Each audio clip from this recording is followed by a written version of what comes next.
seen this video of Secretary Blinken spreading atrocity propaganda to the U.S. Senate? A family of four, a young boy and girl, 6 and 8 years old, and their parents, around the breakfast table. The father, his eye gouged out in front of his kids. The mother's breast cut off. The girl's foot amputated. The boy's fingers cut off before they were executed. And then their executioners sat down and had a meal. That's what this society is dealing with. Secretary Blinken wants you to believe that this actually happened, but the entire story is a lie.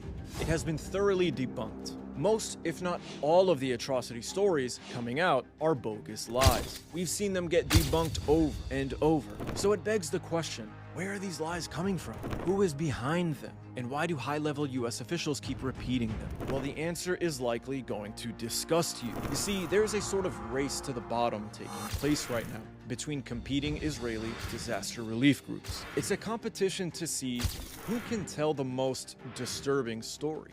Oh, you saw beheaded babies? Well, I saw babies being baked in ovens. Oh, that's nothing. I saw a pregnant mother get raped, baked, then raped again, chopped into pieces, then sold on the black market to the Hezbollah faction of the Mexican cartel.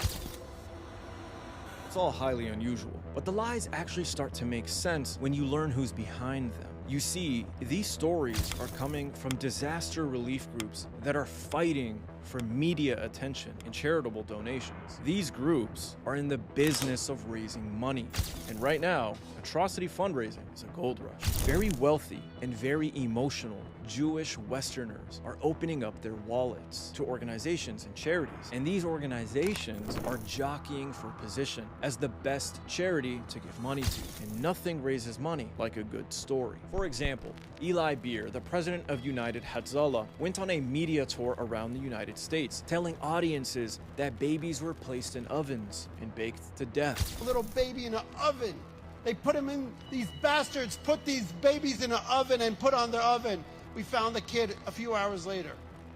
This propelled him and his organization to the forefront of the media for several days, earning tons of awareness for his organization's work. He was able to leverage this media attention into several fundraisers where he managed to collect a whopping $50 million from shocked and appalled donors. But of course, the entire story was a lie. Israeli reporter Ishay Cohen investigated and determined that the story wasn't true. Another Israeli journalist, Chaim Leninson, had this to say about Eli Beer and the bullshit oven story. Like any good Jew who sees the rich, he thought about the money and told a story that does not exist. But this lie not only raised a ton of money for Eli Beer, it did considerable damage to the ceasefire movement and cost thousands of Palestinian children their lives because Zionist influencers took this bullshit story and ran wild with it. Caroline Glick tweeted, "They baked a Jewish baby alive in an oven. They murdered his father. They gang raped his mother over and over and laughed all along while they baked her baby alive in the oven.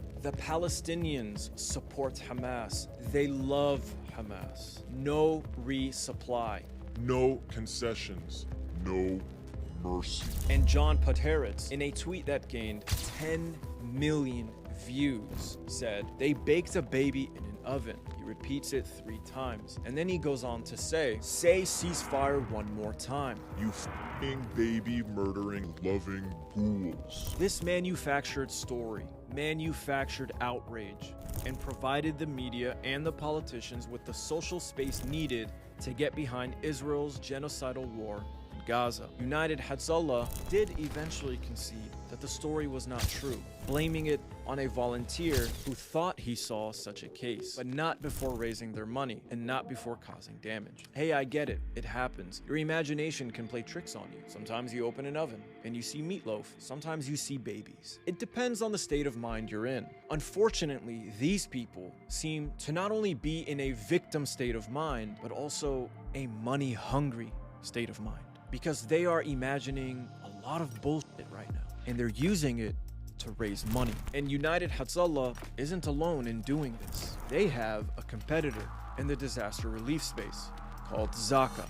And this group, Zaka, is responsible for some of the most obscene atrocity imaginations. These people lied about beheaded babies. They lied about mass rape. They even lied about a fetus being cut out of its mother. And just like United Hezbollah, Zaka is hungry for money right now. Their head of operations, Yossi Landau, has also gone around telling media and donors all sorts of atrocity propaganda lies. Father and mother, hands tied in the back. And on the other side, there's two children, a boy and a girl, hands tied in the back, and they were torched. You can see they were torched. Parents should see how the children are being torched, and the children should see how parents should be being torched.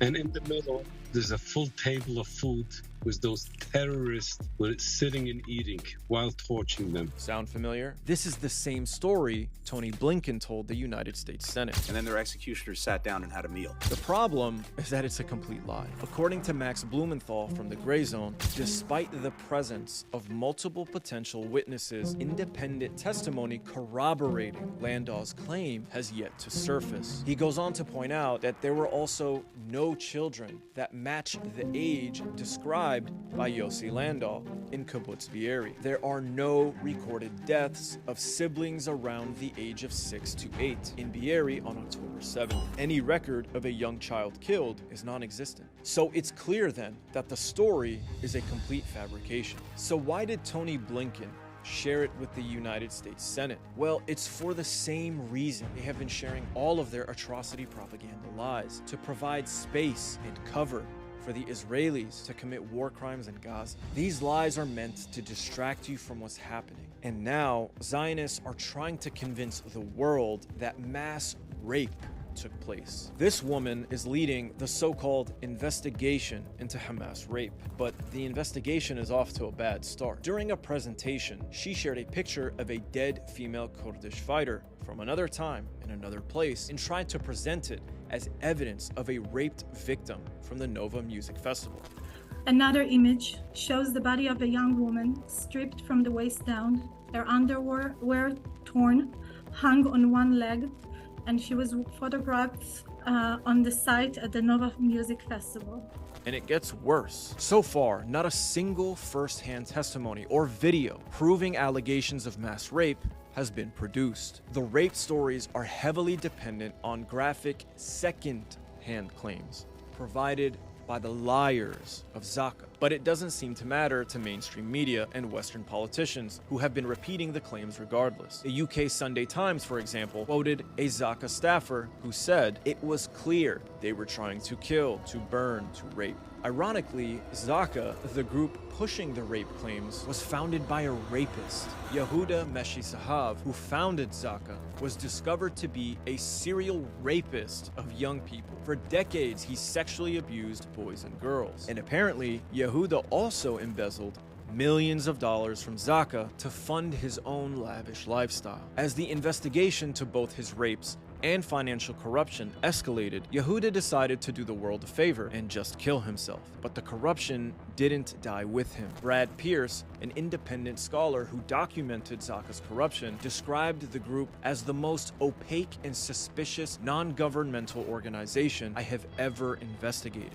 This is the group behind the mass rape claims. It's no wonder the world has questions. For Zaka, for Landau, for everyone. But like many of the Zionists spreading wild atrocity propaganda stories, Landau seems to think that these claims should be accepted without scrutiny or evidence. According to Landau, those who have questions about his stories should be killed.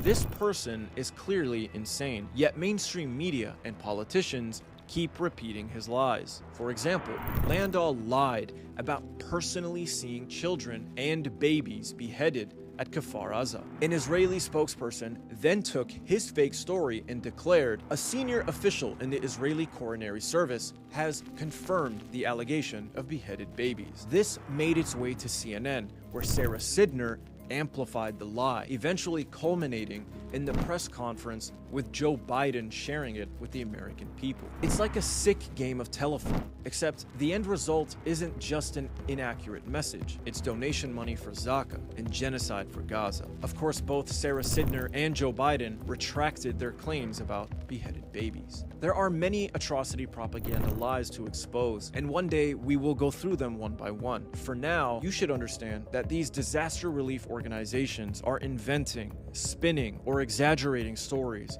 in order to raise obscene amounts of money, whether it's online via their website or in person at various events, for their corrupt and shady disaster relief organizations. And these lies are unfortunately amplified by Western media and politicians, which of course prolongs the genocidal war of retribution currently taking place in Gaza. If you would like to read more about this in detail, please click the link in either the comment section or the description of this video. I want to make clear that I'm not the one investigating these claims. That important work is being done by the Gray Zone, Electronic Intifada, and Mondoweiss, and many others. Please take it upon yourselves to follow them on Twitter, read their work, and support their work. Follow for more.